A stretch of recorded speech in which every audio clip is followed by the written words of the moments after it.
Salve, salve, morceguetes e morcegotes. Estamos aqui para um vídeo muito especial da Caverna do Morcego. Hoje trazendo um convidado que já já vai se apresentar, que é o Samuel Vicente, que tive a honra de conhecer aí pelas andanças universitárias e pelas andanças da luta e de festas também, né? Que é isso, a vida não é só isso. Bom, eu sou Marcos Morcego, comunicador político aqui da Caverna do Morcego. Hoje, como é uma entrevista, eu vou então pedir para vocês, caso vocês queiram apoiar a Caverna, saber dos recados, redes sociais e tudo, vai estar passando aqui embaixo e vai estar na descrição, mas a gente vai dar prioridade então direto para o vídeo, por causa dessa nova plataforma que a gente está usando. Enfim, você está ligado que aqui o bagulho sempre vai mudando e dessa vez então a gente vai direto para trocar essa ideia. Lembrando, então, vai na descrição do vídeo, vai estar as informações, vai estar as redes do Samuel, vai estar todo esse BO aí, vai estar o trabalho dele que a gente vai falar daqui a pouco também.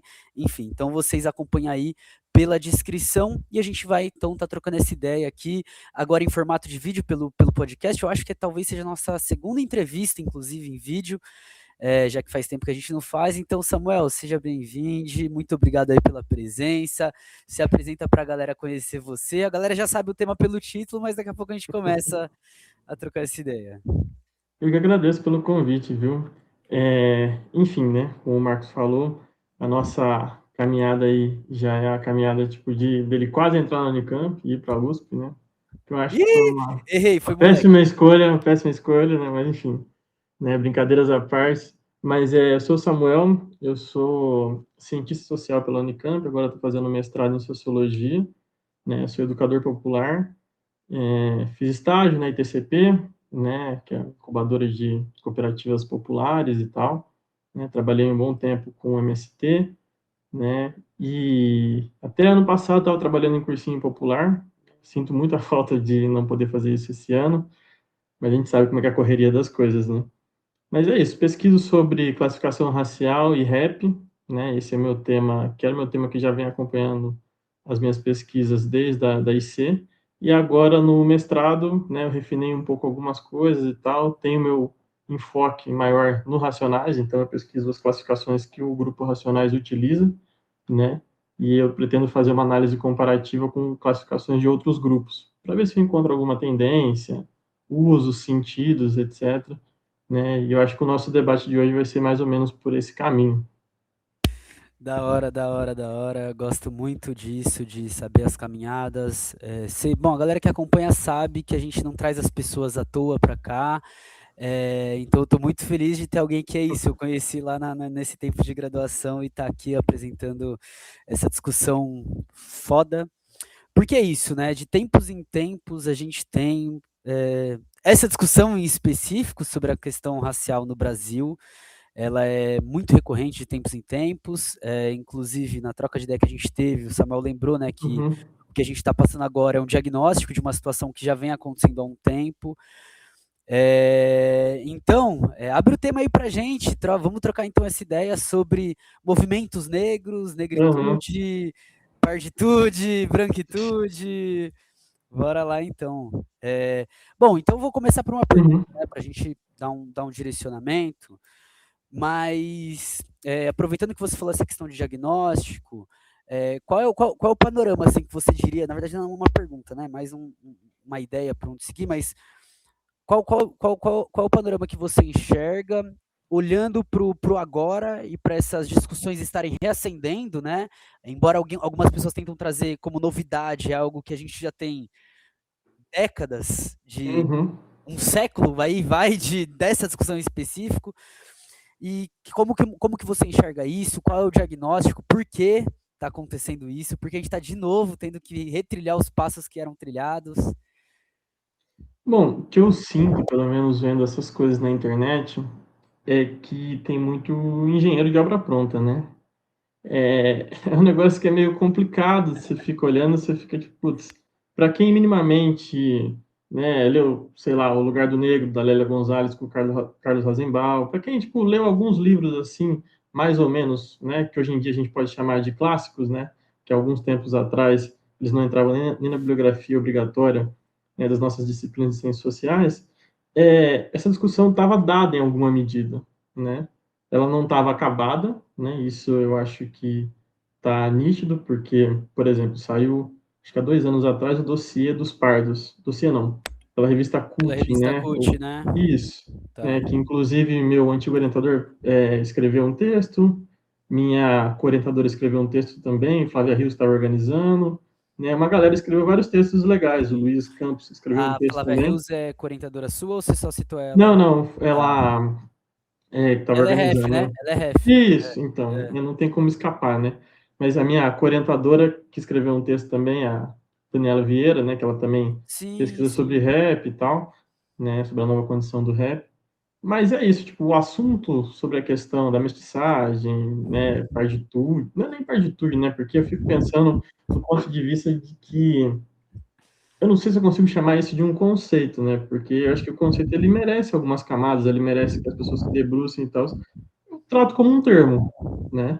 Que ele Sim. apareceu em alguma medida, né? Que ele tem as suas efervescências ali, tem algumas pertinências, alguma, né? Algum respaldo, mas ele ainda precisa ser melhor elaborado, né? Eu sinto também que eu acho que é isso, né? Eu estava até comentando com a minha irmã recente, né?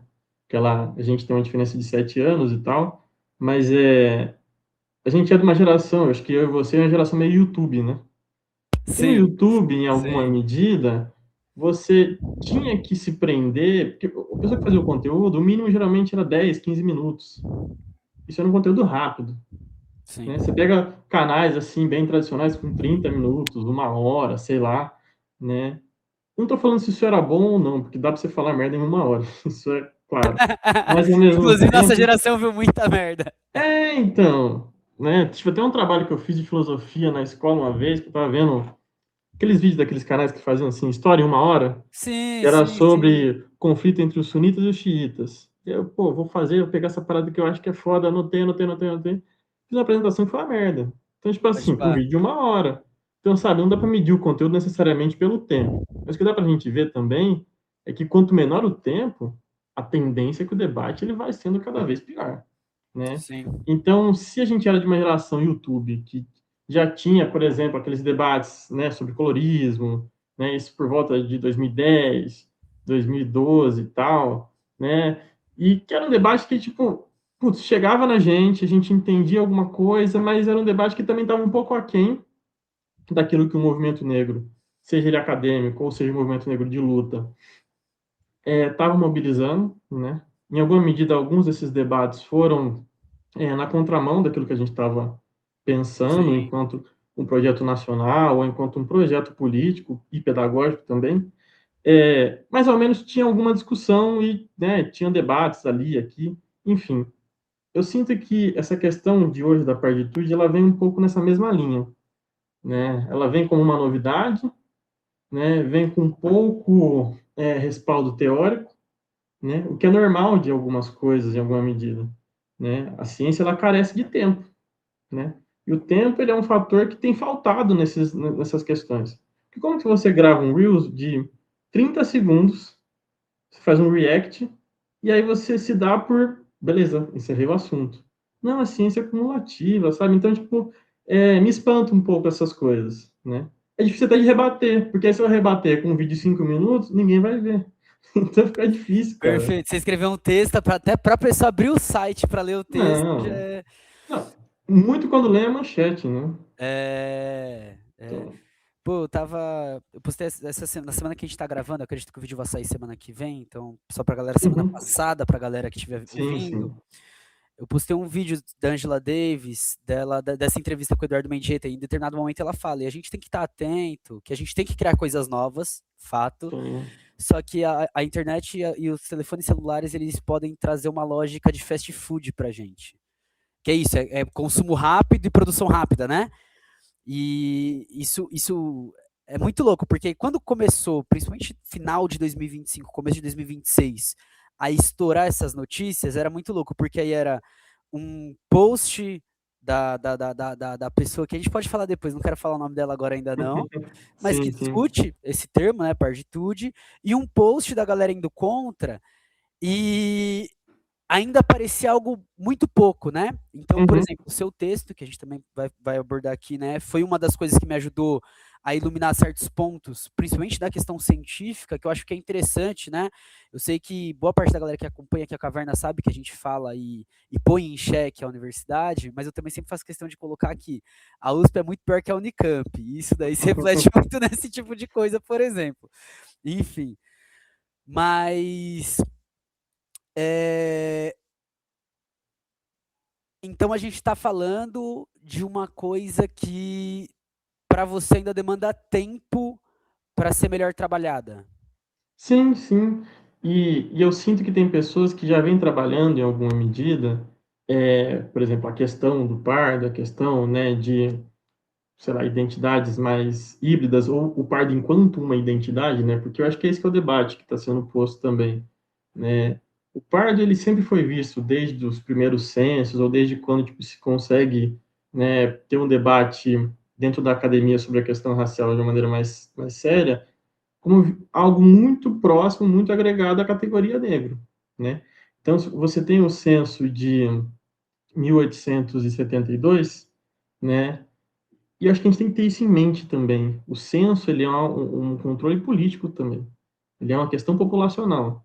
Demografia e ciência política, elas são ciências do Estado, são ciências para medir população. Porque assim, como é que a gente hoje a gente fala assim, é bom o censo para fazer política de cotas, para fazer política social, isso aquilo. Não necessariamente, entendeu? Então, é para saber Inclusive, é a enquanto menor das preocupações, né? A gente que exato, tenta forçar isso daí. exato. Então, tipo,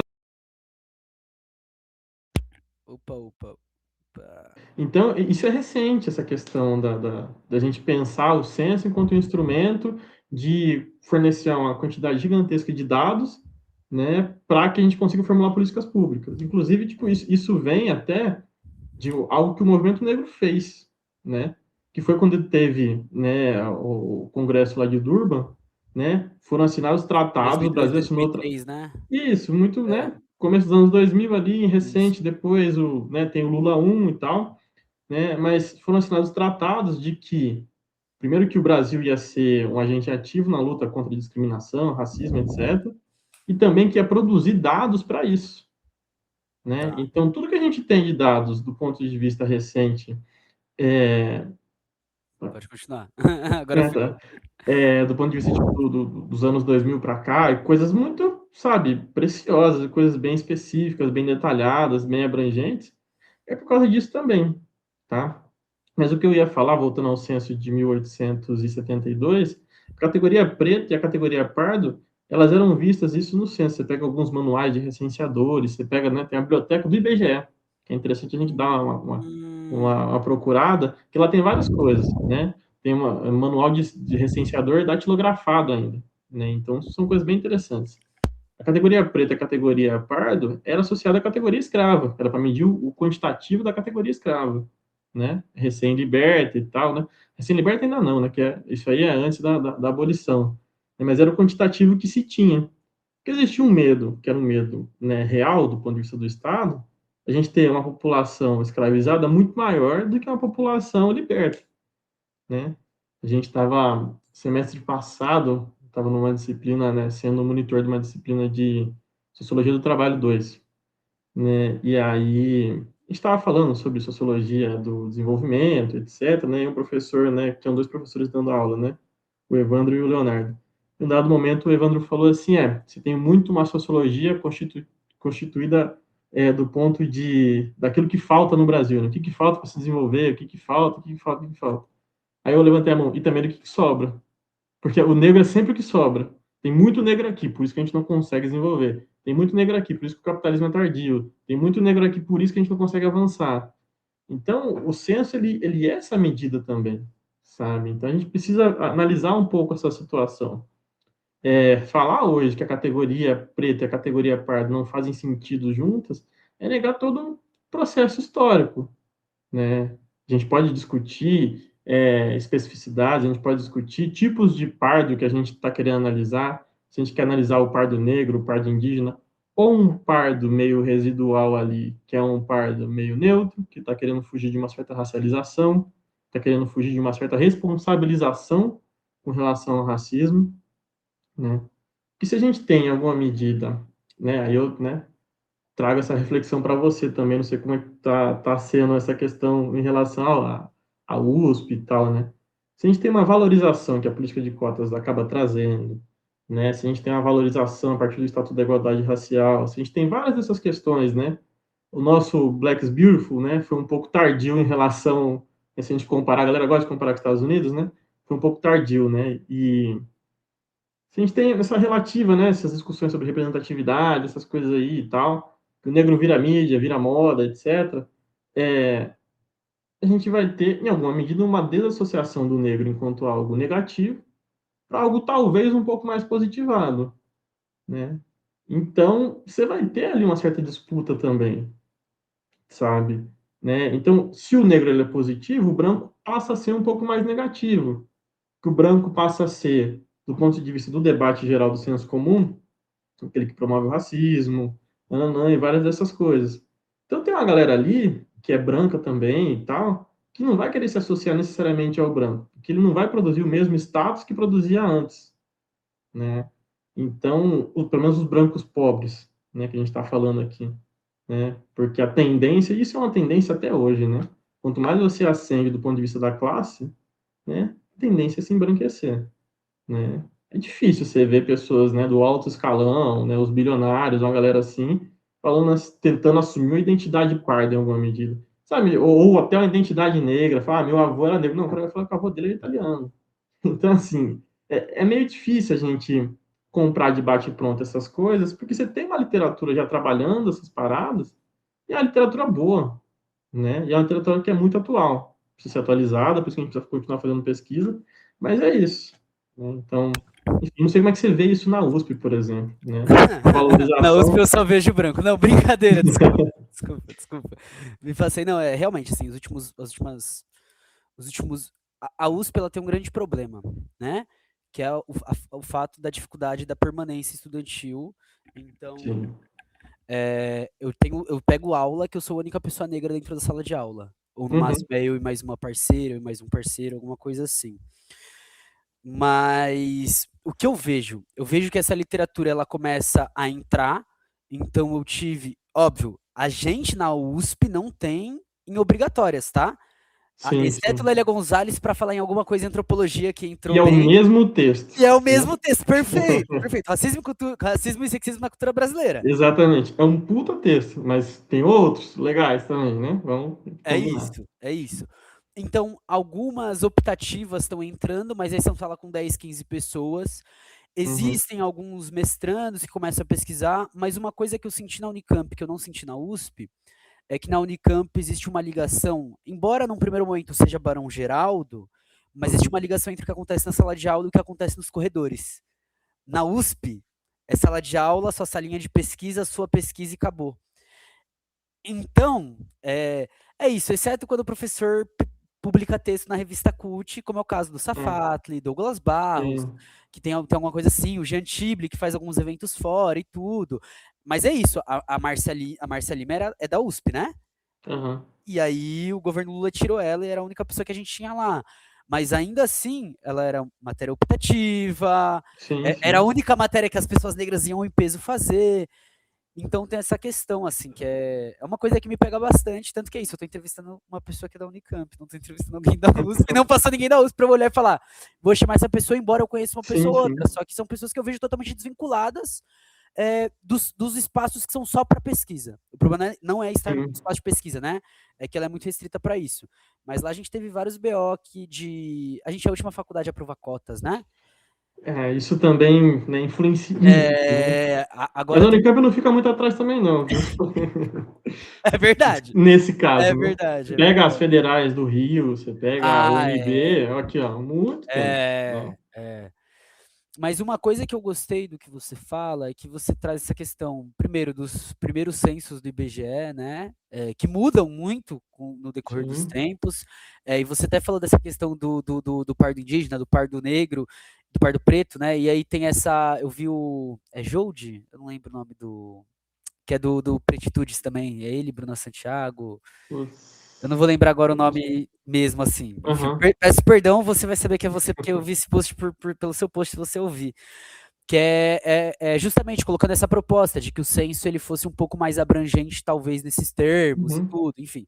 É uma nova proposta que a gente tá vendo, que eu tô vendo, você é a segunda pessoa que eu ouço falar efetivamente, assim, sobre dessa forma, então, algo que ainda está sendo construído, óbvio, mas é também quando você fala do branco, que conforme vai ascendendo, vai se embranquecendo, e o negro também, né?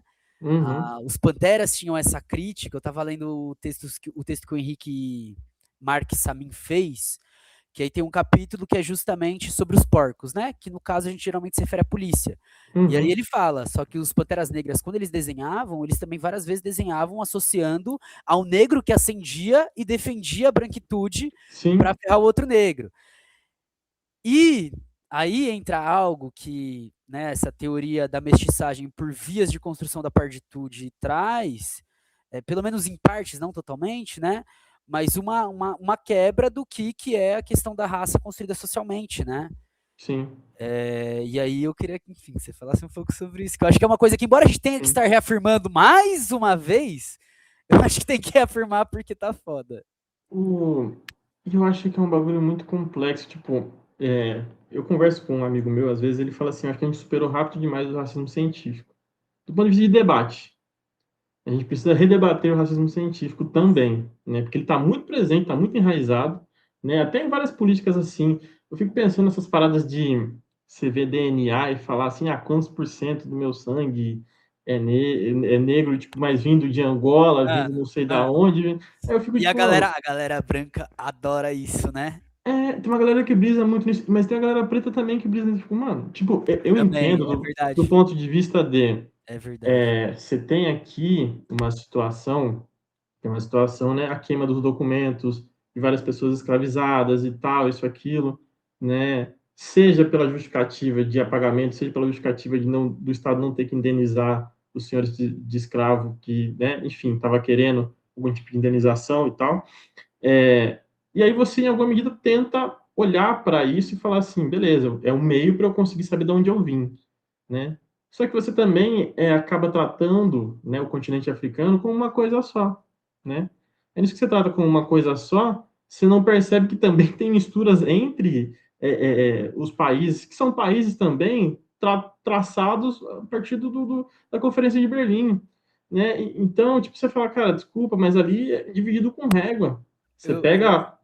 eu Pode falar. adoro o vídeo daquele cara, daquele japonês, que ele sai perguntando para as pessoas: Ah, qual língua você fala? Fala a sua língua que eu vou falar ela também. Que aí tem várias pessoas no mesmo país que falam línguas diferentes Uhum. porque são de povos diferentes ali dentro do continente Exato. africano. Exato. E aí é um negócio que.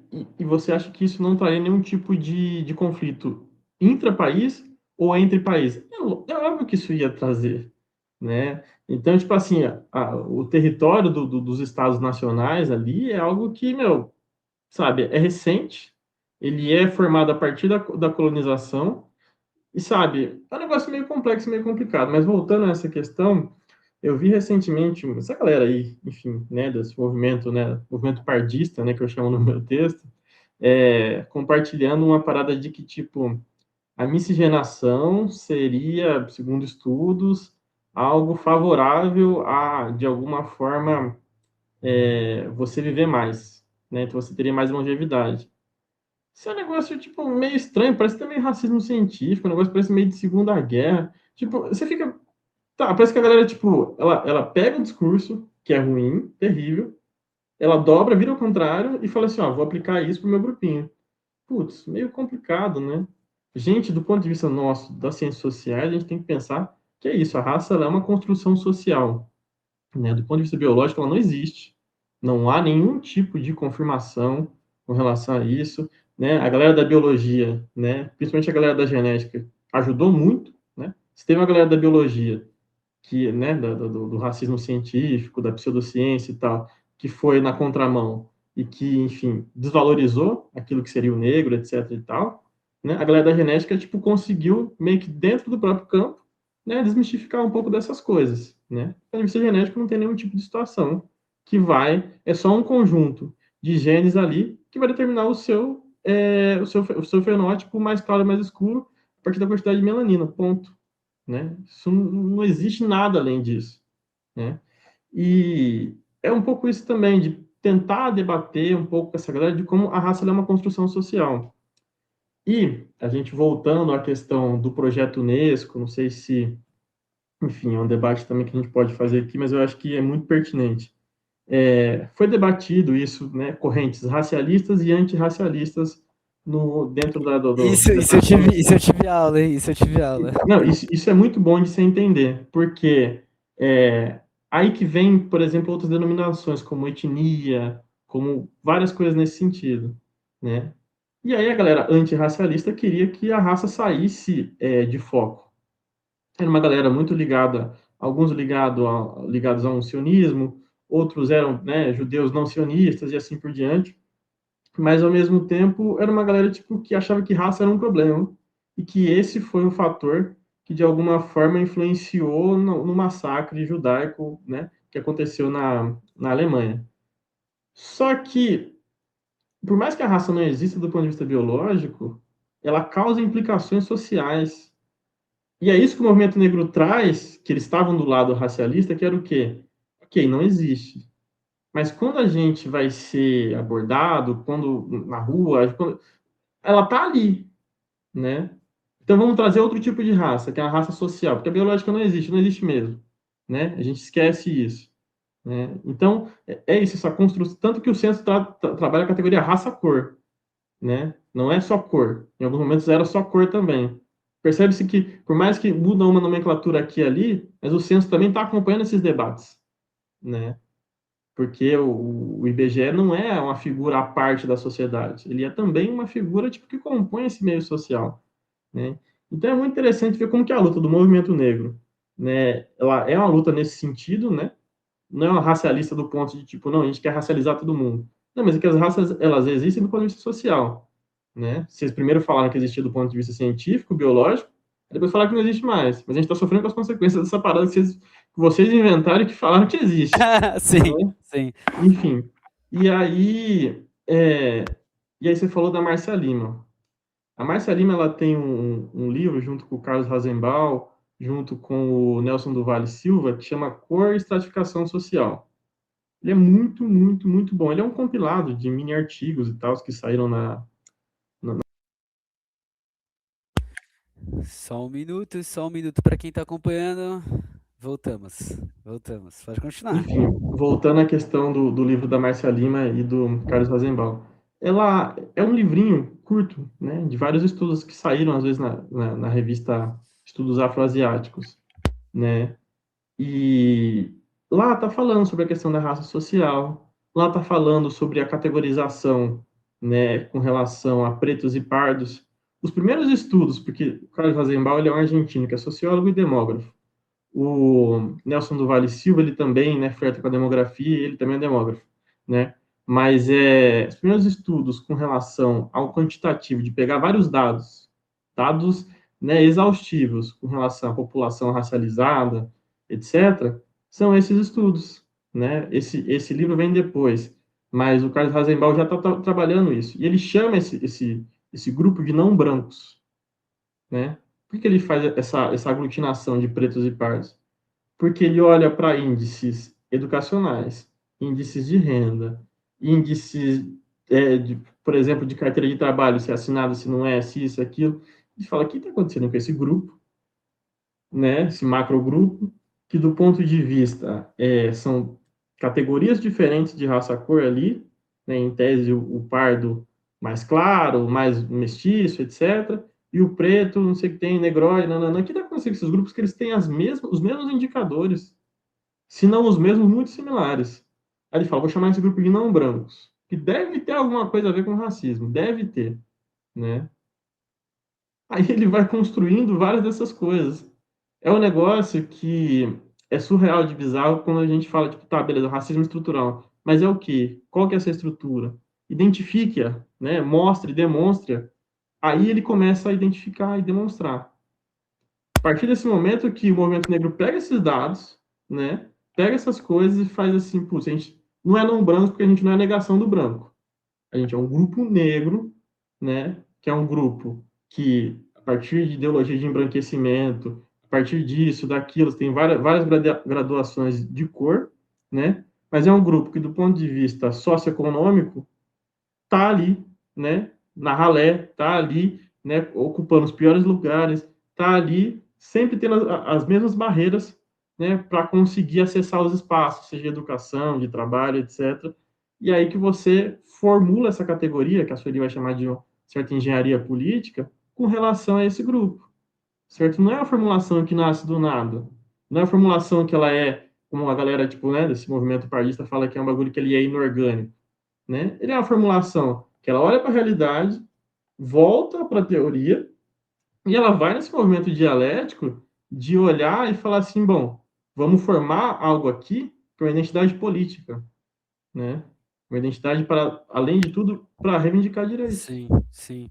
Não, eu gosto que você trouxe a Sueli, porque quando, pelo menos chegou para mim, né, esse movimento pardista, foi quando o Mano Brown soltou o episódio com ela, né?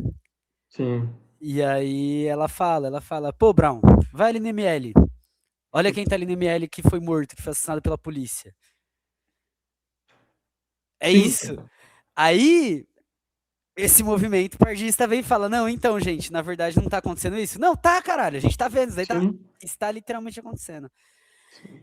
É, bom, vamos então continuar nessa galera, né? Porque aí entra uma coisa interessante, uma coisa que você até falou nos áudios, né? A sociologia do século passado, queira ou não queira, ela trabalhou com a questão racial praticamente inteira, né?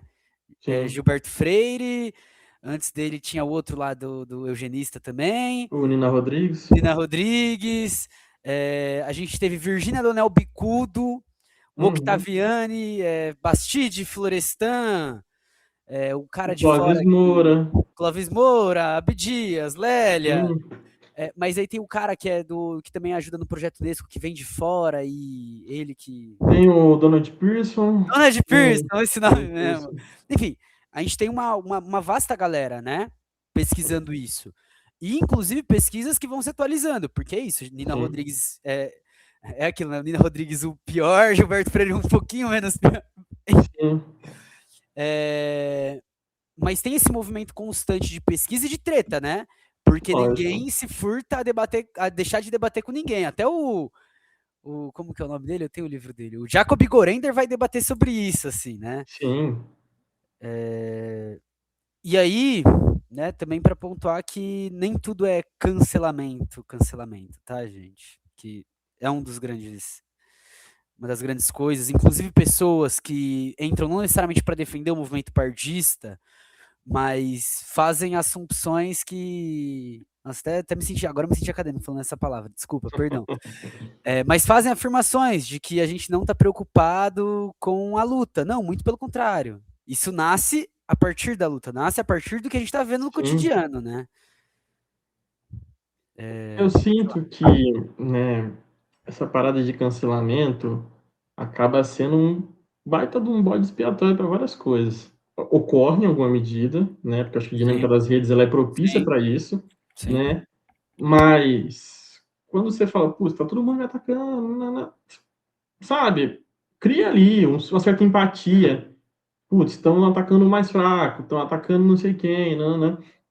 E é um negócio que, meu, desculpa, mas se você faz uma produção acadêmica, né, vão existir argumentos contrários, vão existir coisas que é o contraditório, né? Isso é natural. Isso que você está falando, toda essa galera aí, boa parte deles não concorda entre si. Tipo assim, em vários pontos, Exatamente. tá ligado? Exatamente. Né? Por exemplo, você vai ter uma galera mais da linha do Abdias, que é uma linha um pouco nacionalista ali e tal, e que não é uma linha marxista. Você vai ter a Lélia de uma linha mais marxista, o Clóvis também na linha mais marxista. Você vai ter essa galera que eu tô falando, né, de uma linha mais institucionalista, assim, do ponto de vista das instituições e pá. Você vai ter uma galera, tipo, que é muito demógrafa, né, vendo esses dados e tal, né, e várias dessas coisas. Então, sabe, E com processos várias, várias. constantes de críticas e autocríticas entre eles, né? Exato. Por exemplo, com relação a isso que, se eu não me engano, acho que aparece no artigo do Nelson do Vale Silva, fazendo uma crítica ao Fernando Henrique Cardoso. O Fernando Henrique, né, na hora que vai falar de subdesenvolvimento, etc. e tal, Ele fala que a questão do negro se desenvolveria assim que a gente desenvolvesse o capitalismo. Sabe? Então, tipo, é um pouco tacanho algumas Valeu, coisas. FHC, valeu. Então, tipo assim, a gente vê isso tacanho hoje. Só que na época era uma puta de uma teoria, né? Então, o próprio Florestan Fernandes, ele faz uma certa autocrítica em alguma medida. O Florestan na integração do negro na sociedade de classes, ele é um Florestan muito de tipo, beleza, a gente tem aqui o problema negro aqui, né, que isso já é uma questão, é um problema negro, né, que é um problema do negro, né, não é um problema da sociedade, né? E esse problema negro, a gente precisa ver como é que vai resolver e tal. Aí ele chega a algumas conclusões, é que o negro não está preparado para o trabalho livre. A gente está preparado para o trabalho livre. Tá, mas não tem algo a mais? É só no Carlos Rasenbach que a gente vai ver que esse ímpeto de preparar o negro para o trabalho livre não veio, seja do ponto de vista de capacitação, de escola, etc e tal, né? E os índices do começo da como é que chama, do pós-abolição até ali quase, né, a redemocratização, eram os mesmos. Alguma coisa está acontecendo ali que está forçando o negro, que é quase, né, um teto de vidro que você não consegue alcançar. O que está acontecendo ali? Como é Isso que a gente chama isso enquanto, aí? isso enquanto tinha uma afirmação por lado de quem fazia a ideologia dominante de que a gente já tá vivendo na democracia racial, né? Exato. Só pelo simples fato de ter uma população aqui que é mestiça, que é preta e tal, e que convive mais ou menos em uma certa harmonia e que mais ou menos consegue resolver os próprios conflitos dentro de si próprio. Sabe? Então, são várias dessas coisas também. E o que eu vejo também nessa questão, seja partitude do ponto de vista acadêmico, seja partitude do ponto de vista de movimento, ativismo, etc., é uma ausência de promover, de formular propostas. Porque, por exemplo, beleza, tá, vamos supor, você deu aquele dado com relação que a população parda, né, é majoritariamente no IML. Qual que é a formulação desse movimento e tal com relação a isso? Tem? Não tem. E se tem a formulação do movimento negro, sabe? Sim, Fala, sim, putz, você vai inventar o que já tem? sim. Tá, beleza, vamos continuar. Quem tem formulação para isso é outro movimento que é muito mais organizado, né? E que tá aí já tem um tempo, que inclusive assinou um manifesto contra as cotas, que é a Nação Mestiça. Eles que atuam politicamente, eles que estão no Congresso, eles que estão defendendo a causa indígena, só que aí vai lá assina contra demarcação de terras, sabe? Então, essa que é a questão do ponto de vista de que, tipo, tá, beleza, é isso que vocês querem? Eu não sei. Eu sinto que falta muita coisa. Eu acho que tem muito, sei lá, muito estardalhaço para pouca situação que vem acontecendo, sabe? Não tem mudança significativa do ponto de vista, sabe? Tá, beleza, o Estatuto da Igualdade Racial tá errado, né? Vamos fazer outra coisa. Tá, então faz. Só que o que tem é React, o que tem é umas críticas tipo de 30 segundos, o que tem é falar de cancelamento na academia, o que tem é ficar atacando o movimento trans, né? Então, tipo É, assim, eu ia puxar para isso exatamente.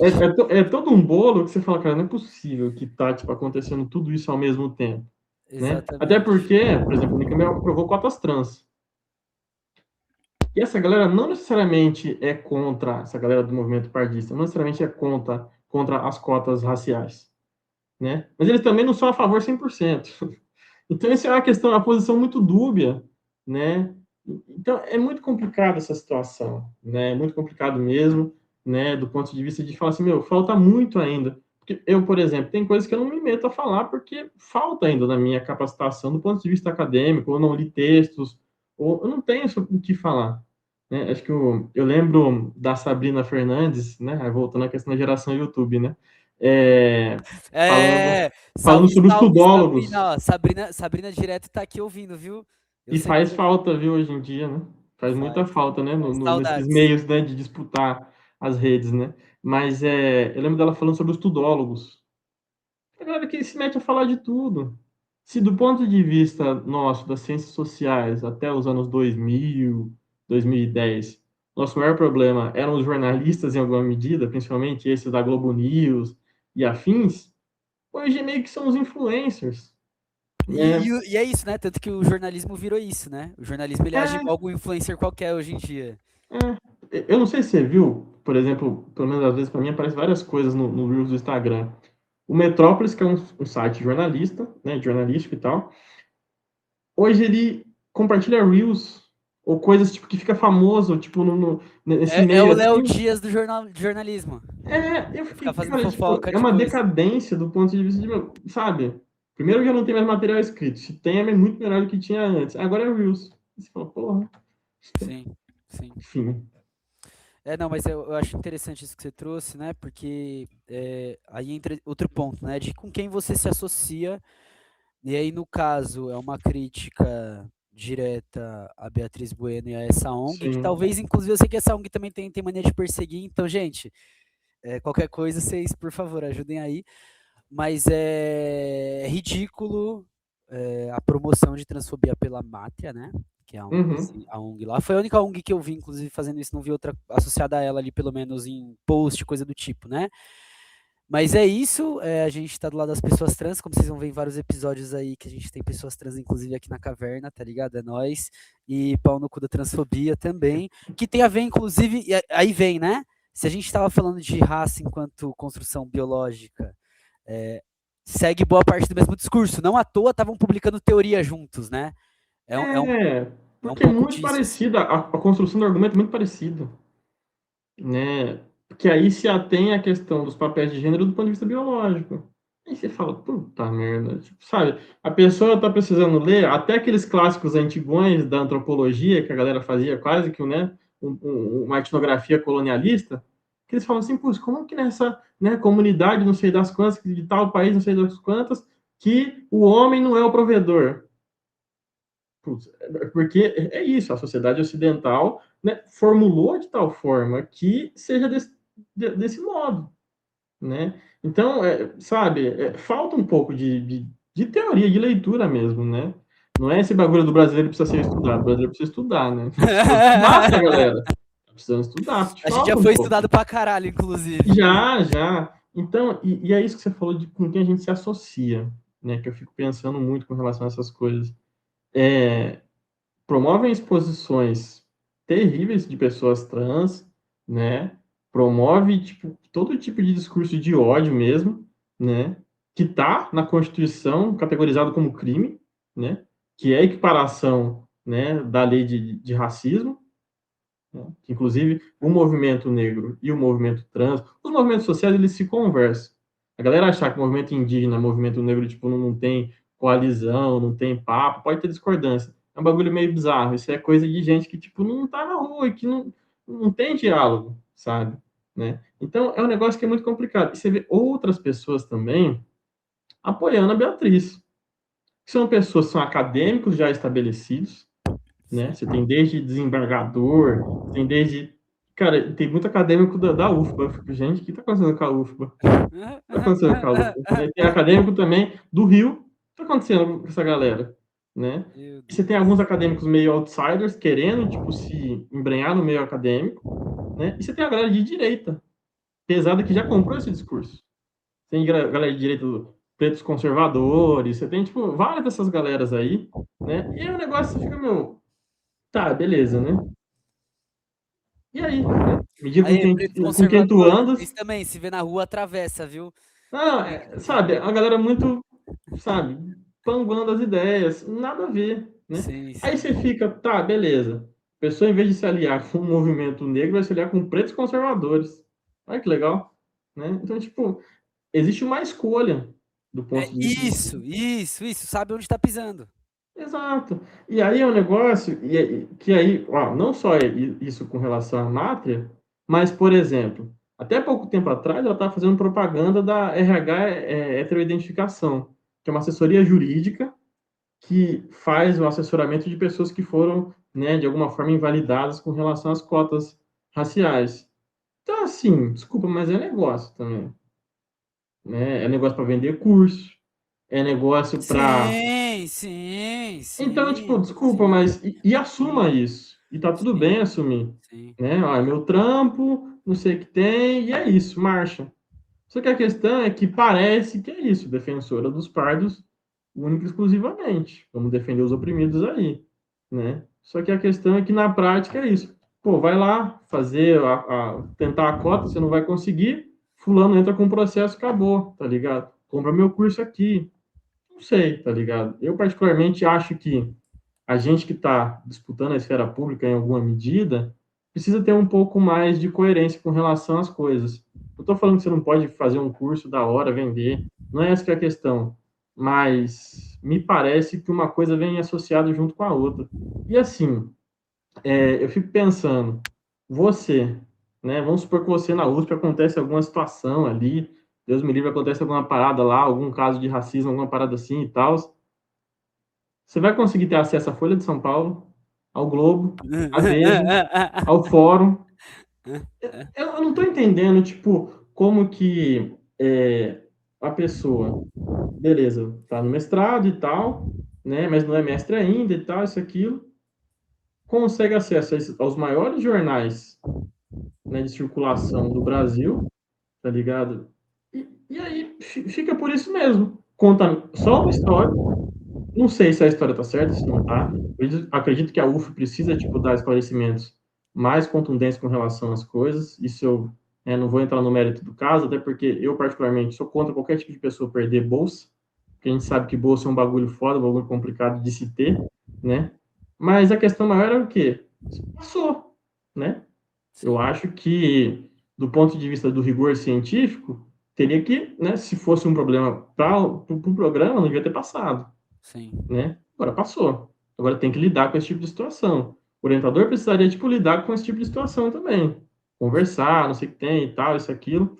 Mas a questão é essa miríade de coisas, né? Desses padrinhos políticos, intelectuais estabelecidos, dessa galera, tipo, influenciador de direita, desses jornais. Então é um negócio que, sabe, eu no mestrado eu não tenho acesso, eu não sei nem quem é redator da Folha, não, sabe, é difícil você ter esse tipo de acesso.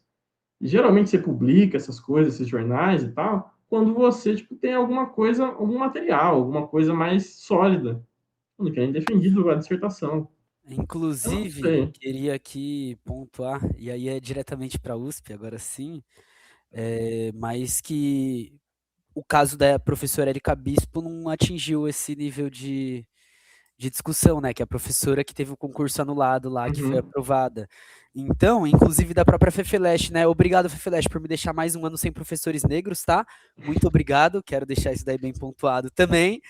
Que é isso, aí, aqui sobra para todo mundo. Começamos a falar É. mal, a gente vai falar de todo mundo também. Mas Não, aí, se já abriu, né? Continua. já que tá falando já. Mas já que você trouxe, então, né, essa discussão, você publicou um texto, que era inclusive. Aí eu peço também, não é só falar mal, tá? Eu peço desculpas em público também, desculpa, era pra gente ter gravado, ó, assim que saiu esse Não, texto. fique em paz, a correria é normal. Mas aí você produziu um texto falando, inclusive, sobre uma discussão científica acerca do tema. Apresenta seu Uhum. texto, fala um pouquinho também pra galera aí. E galera, vai estar na descrição. Ó, já avisei no começo, tô avisando agora no final também. Vai estar na descrição para vocês acessarem o texto. Leiam, por favor. Eu sei que a gente não tá lendo Uhum. mais nenhum livro no ano. Sim, Lê um sim. textinho. É um texto curto, né? Não é nada Isso, muito, né? isso. Mas ele é um texto que eu dialogo com dois textos, né, publicados pela Beatriz, né? E aí eu faço esse diálogo em cima desses dois textos e faço algumas críticas com relação a esses textos que ela produziu, do ponto de vista tipo bem quadradão mesmo e tal. Um parto para cancelamento, até porque eu acho que isso não faz sentido, né? É Não, é algo, é lógico, é debate, é lógico. diálogo. Se É lógico. quisesse É responder construção crítica. também, É acho construção crítica. exato. É isso, criticidade, né?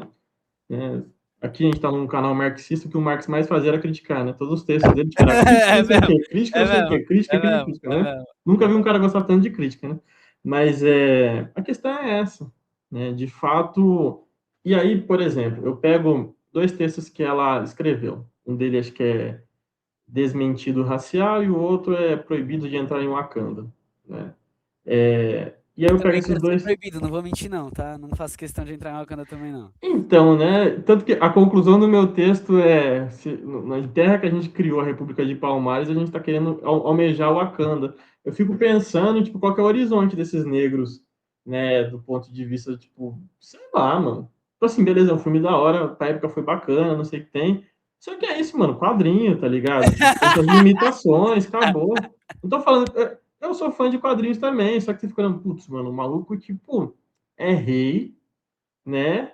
Extração de minério, é doidado, tá ligado? É Tipo, isso, colonização. a galera quer o capitalismo negro. A gente já entendeu, galera. Tá bom, vai Então, lá. Vai lá vocês também. Exato, colonização na África comendo solta e eles, tipo, não, nós é fechado aqui mesmo, é nós, tá ligado? Nós não quer saber dos outros e tal. Porra, e seus irmãos ali do lado, ali, seus parentes, seus... Wakanda, aliados, Estados Unidos. Tá ligado? O primeiro aliado deles é qual? Estados Unidos. Ah, para, irmão. Pô, sabe? Então, tipo, é uns bagulho que eu realmente não sei pra onde a gente vai com relação a essa Desculpa, parada do Black eu distraí Money. muito, desculpa. Não, fique em paz. Mas aí eu acabo analisando esses dois textos que ela publicou. Um deles foi para um congresso que teve na UFBA, né?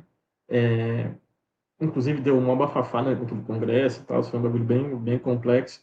Que ali eu comecei a olhar e eu falei, tá, acho que ela é uma diva pop. Porque teve uma galera de fora da UFBA, né? Alguns eram baianos, outros não e tal, né? Que foram lá para acompanhar o trabalho dela, para ver como que ela desenvolvia as coisas, etc. E encheu o GT. Eu fiquei, pô, mas. Então, o trabalho de influencer precede o trabalho acadêmico, né? E às vezes se sobrepõe. Isso que é um problema do meu ponto de vista, né? E eu coloco lá, por exemplo, alguns dados, porque a Beatriz traz algumas coisas que para mim acaba sendo meio problemática. Por exemplo, ainda mais do ponto de vista das cotas, né? Tá. Ela faz uma comparação com as cotas que para mim é muito complexa. Ela pega um caso específico de um concurso específico, que era um concurso para judiciário, que teve Tá. 70% de invalidação dos candidatos optantes pelas cotas. Aí eu fiquei, tá, beleza. Era uma quantidade de vagas restritas, né? Era um concurso para 16 mil reais de salário, então a tendência é ter fraudes mesmo, né? Sabe? Quanto maior a vaga, então vai ter fraude. Teve casos recentes, há 2, 3 anos atrás, de uma moça que, não sei o que tem, era filha de desembargador e tal, um concurso XYZ, passou no bagulho de cota, né, como parda, e aí depois que descobriu que, tipo, não era, tá ligado? Um monte de governador, prefeito se declarando pardo pra ter cota de partido. Exato, tem até coisa no Tem, BBB, da mina que usou é, cota, tá ligado? Então, tipo assim, isso aí é um negócio assim, bem na comum USP eu também. tenho um monte de amigos, pessoas que eu conheci brancas que entraram por cota. Um monte. Um Sim, monte. sim, e é um negócio que esses casos não popularizam, do ponto de vista do debate dos jornais, etc. Eu acho realmente que as políticas de cotas em alguns locais específicos e tal, elas precisam ser aprimoradas. E eu acho que a Unicamp faz um debate sério com relação às cotas, né? Cada vez precisa ser mais aprimorada, etc. Mas é um debate que é um debate sério mesmo, né? E aí, enfim, ela faz essa comparação da política de cotas e tal, que teve 70% do 70% de pessoas negadas e tal, com o programa Auxílio Brasil, né? O programa Auxílio Brasil é um programa tipo, né, enfim, né, com aspas aqui, assistencialista e tal, e distribuição de Pode renda. falar, pode falar dos limites desses programas aqui tranquilo. Fica à Não, vontade. tem limites, mas À são vontade. programas que, enfim, né, ajudam muitas pessoas e Sim, pá, né, não sim. vou entrar nos méritos por enquanto. Mas a questão é essa, ela faz uma comparação de duas coisas que não são políticas públicas. Primeiro, é um concurso específico, né, de algo ali, uma vaga para o Estado, né, ok, né, e a banca de heteroidentificação não é uma política pública, a banca em si, né, a banca é um meio de averiguação, né? A política pública de distribuição de renda, ela é sim uma política pública, pensada, elaborada, etc. Então, assim, é a mesma coisa que você fala assim, ah, se eu colocar a cenoura na água quente, o ovo na água quente, um amolece, o outro endurece. Ah, então é a água ali, ah, então como é que eu, né? Não, pera lá, você não pode comparar, né, alhos com bugalhos, tipo, não dá, né? Tem coisa ali que não dá para ser comparada, beleza. E aí, né, ela usa esse percentual de 70% de pessoas que, né, foram invalidadas nas cotas, com um percentual, acho que de 2% de pessoas que foram invalidadas com relação à política pública do Auxílio Brasil e tal, né, antigo Bolsa Família, né? Mas é isso, né? Ela pega esse dado de, acho que 2020, está dizendo do governo Bolsonaro, algo assim, né? E aí eu fico pensando assim, tá, ela quer comparar uma política nacional, com um concurso só. Quem que acessa esse concurso? Falta coisas, tá ligado? Né? Se você pegar, eu vou trazer alguns dados com relação ao Unicamp, né, desde 2020 até 2023, 2024, né? 2020 foi o ano que, né, teve a primeira turma a entrar por cotas. Nesses anos aqui que eu estou falando, foram 5.604 pessoas optantes por cotas, né? Dessas 5.600, 338 não foram validadas, ou seja, 6%. Então, a gente tem uma política que, né, grosso modo, valida. Se você optar, a sua chance de passar é de 94%. Beleza, bem alto, né? Dentro desses não validados, esses 338, 208 recorreram, porque existe a possibilidade de recorrer. Ela não fala desses 70% se eles recorreram, se não recorreram, o que aconteceu com essa Como galera. que era, inclusive, o sistema, porque cada um é O diferente, né? Na processo, Unicamp eu fiz a exato, identificação, na USP não. exato. E outra coisa, existem bancas privadas que são contratadas para fazer isso. A Unicamp, a banca é do próprio Estado, é organizada por pessoas da sociedade civil, alunos de pós, né, e tal, professores. São bancas mistas com pessoas pretas, pardas, indígenas e assim por diante. Né? É uma construção coletiva e um processo sério, ponto. Né? E aí, desses que recorreram, desses 208, né, 82 foram aprovados. Ou seja, dos que recorreram, quase 40% foi aprovado. Então, e aí você pega os números das pessoas que não foram aprovadas, dá 2,2% desse quantitativo de 5.600. 2,2%. Que aí se assemelha sim com esse 2% que ela está falando da política nacional do Auxílio Brasil. Então, existe uma contradição em termos de como você comparar as coisas. Para mim, parece que existe uma pressa em refutar, em lacrar, em fazer react, em cancelar também, sabe? Porque aí os argumentos eles ficam bem frágeis, né? E outra coisa, eu acho que existe uma situação, que isso eu falo no meu texto também, que é uma confusão do público com o privado, né? O âmbito daquilo que eles estão chamando de tribunais raciais, tem pessoas, né, pesquisando isso também, né, com relação à internet e tal. Acho que foi ruim a galera falar, tipo, o TCC dela só tem tweet. Eu acho que foi ruim, do ponto de vista que, tipo assim, da galera séria que faz etnografia na internet, etc e tal, né? O ruim não foi os tweets, foi a seleção meio aleatória de tweets. Exato. Porque aí, sei lá, eu vou no buscador do tweet, aí eu coloco, sei lá, Marcos, que é um nome relativamente comum. Aí tem, sei lá, uma ex de um Marcos lá xingando o Marcos. Eu falei, lá, o Marcos Morcego é uma pessoa que, putz, é tendencioso, sabe? É meio complicado essas coisas. A gente, Mas a gente trabalhou com tweet, só rapidão, só para dar um pode exemplo que eu falar. acho interessante, numa pesquisa Métodos 2, eu acho, né? Para analisar o 8 de janeiro, inclusive. Aham. E a gente foi analisar os termos que eles usavam. E aí é isso, a gente teve que fazer todo como é que se chama? Um arquivo, assim, né? De tweets que Sim, foram sim. deletados, tweets que foram continuados, quem seguia quem, por que seguia, não sei o quê. Você tem que Exato. fazer Isso todo é o muito bom. mapeamento do bagulho. Assim, eles usavam Festa da Selma. Só que tinha gente que usava FDS. Uhum. Até eu olhar para o FDS e falar, não, é festa da Selma realmente, eu tenho que ver quem que tá seguindo, qual o contexto, enfim. Isso daí Exato. já é. É um negócio que, por exemplo, na minha pesquisa, só abrindo esse parênteses, eu tenho que fazer. Por exemplo, eu analiso as letras do Racionais. Nas letras, por exemplo, a música Negro Drama, né? O título da música chama Negro Drama. Mas para cantar, esse R é meio truncado. Por isso que eles chamam Negro Drama, que é uma contração. Até você treinar o software para ele fazer isso, você já perdeu vários negros lá de categoria, entendeu? Né? Então, isso a gente chama de lematização. Você vai pegando tipo, palavras com letras maiúsculas, letras minúsculas, contração, que está no masculino, no feminino, assim por diante, né? E é isso que a gente faz, né? Isso que você está falando, dessa pesquisa com tweets e tal, tem professor de ficha que faz com manchetes da Folha, né? A partir dessas manchetes, entram nos textos e assim por diante, né? Você consegue fazer isso por software, você consegue fazer isso também à mão. A mão dá muito mais trabalho, né? Então, é essa que é a questão. Sim, dá mesmo, gente. É Usem um trampo software. desgraçado. Eu analisei 72 músicas do Racionais. Puta trampo. Tipo assim, agora eu vou, né, fazer isso aí com software e tal, beleza. Só que a questão é essa, né? Como que você está fazendo isso? Quais são os critérios, né? Isso tem que deixar isso claro. Uma coisa é você se utilizar de histórias exemplares. Então, eu vou pegar esse exemplo aqui, que ele elucida meu argumento. Mas ele é válido só para esse argumento e só para essa parte. E ele é um exemplo. Ele não é um dado generalizado, ele não é um dado. É difícil ser. Então, o problema com relação a essas coisas, que eu acho que uma galera, né?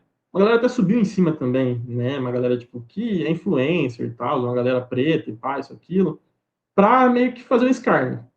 Em alguma medida, a gente também está falando aqui, zoando, brincando algumas coisas, né? Existe tipo uma certa legitimidade nisso do ponto de vista que, sabe, putz, já deu alguns debates, é chato, não sei o que tem e tal, tem crime envolvendo essas coisas, né? Racismo recreativo, né? Você tem tipo transfobia, várias dessas coisas aí, coisas perigosíssimas, beleza?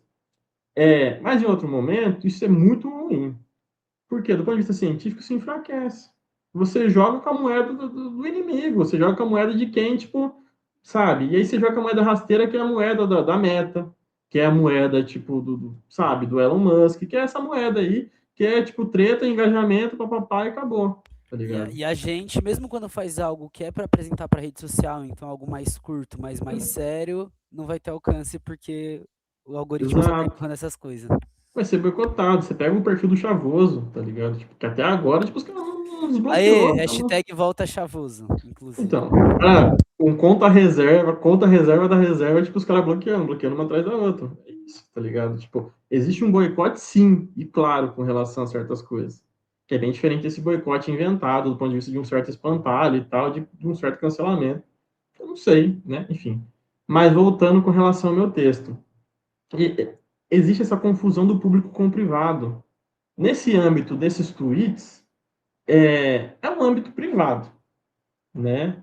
Essa galera que tá, tipo, eu falo isso muito, tipo, no meu grupo de amigos, numa galera e tal, falo que tem uma galera, tipo, que tá muito mais preocupada em saber qual que é a cor do fulano do que, tipo, participar de movimento, né, desenvolver política pública, etc. Eu acho que isso é um desserviço. Serviço total para várias coisas, etc. Porque do ponto de vista, tipo, prático, você se declarar tal coisa e, tipo, beleza, você se declara na sua casa, tá ligado? Agora, do ponto de vista das políticas públicas, beleza. Então, eu sou uma pessoa que eu sou um sujeito da política. Então, tá bom. Agora, eu sou uma pessoa que eu não sou o sujeito da política, mas eu me considero tal coisa. Tudo bem. É autodeclaração. O ciência é autodeclaração. Se declara como você quiser. Mas eu não sou um sujeito da política. Se eu não sou um sujeito da política, eu não vou concorrer a essa política. Esse tipo de consciência que precisa ter, né? Então, eu acho que esse tipo de situação a gente precisa entrar. Mas essa confusão do âmbito público com o privado é que você compara as cotas étnico-raciais com esses tweets. As cotas, a política de cotas, etc. e tal, é um debate público, é um âmbito público, é uma instituição pública. Aí você pega alguns tweets, algumas coisas, né, e você fala assim, ó, o tribunal racial. Então, tanto a política de heteroidentificação é um tribunal racial, quanto, né, política de heteroidentificação não, né, mas, enfim, as bancas de heteroidentificação são um tribunal racial, quanto, tipo, os tweets que a galera faz. Você não sabe se são bots que estão fazendo. Desculpa, eu vou ter que rir. Não, é um bagulho um pouco tosco, mas se você... É um bagulho bem retórico, né? É um bagulho bem pra, sabe, chamar multidões.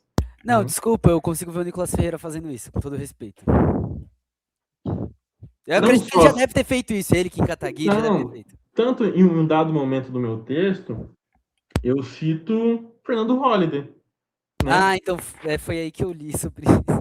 Então, cito Fernando Holliday, né? Eu tava isso... O bom, que eu acho que existe às vezes até quase uma afinidade eletiva das coisas. Quando você tá pensando em muitas coisas, às vezes as coisas aparecem para você. Eu tava lá em Salvador para esse congresso, aí, tipo, teve aquele debate do Jones Manuel com o Fernando Holliday. Eu tava eu mais um amigo, vamos assistir. Aí ele começou a falar uns negócios, eu falei, mano, essa mina da partitude fala a mesma coisa, não é possível, mano. Parece que os caras, tipo, mandou um roteiro para ele, igualzinho, né? Que, inclusive, ele fala exatamente isso. Fala assim, vocês, movimento negro, na hora de inflar a categoria negro, vocês chamam os pardos. Na hora de ser aprovado ou não nas bancas e tal, os pardos estão de fora. Então, eles estão falando que a gente está usando isso como um dado numérico para inflar políticas públicas, para receber dinheiro, para isso, para aquilo. Então, isso é uma questão Cadê o que dinheiro? Cadê, não, movimento negro? não tá Cadê? caindo no meu Pix isso aí, né? Então, é um negócio que eu fico, gente, sabe, é um discurso que alimenta, ele vai se retroalimentando, alimenta esse tipo de discurso da internet, né? E chega em parlamentares e vira política pública assim, né? Essa confusão do público com o privado também, da ótica dos tweets e das bancas, é muito complicado, né? Porque são coisas muito complexas. Estou até com um livro aqui, né? Ó, esse livro aqui da Márcia Lima e do Luiz Augusto Campos, Impacto das Cotas. Aqui tem vários estudos de várias pessoas falando sobre como a composição das bancas, as lutas, todos os processos das cotas. Porque cada universidade tem uma política de cotas diferente em alguma medida, né? Existe uma autonomia para você definir como que vão ser as bancas. Tem Essa algumas que, autonomia inclusive, nem universitária. querem ter cota mais, né? Então, né? Você tem as universidades lá do Sul, né, que estão reféns de um governador que acha que manda, que desmanda, tá ligado? Com relação a uma política nacional, né? E ele tá pela brecha, né, nas políticas de cotas estaduais, tá querendo retirar.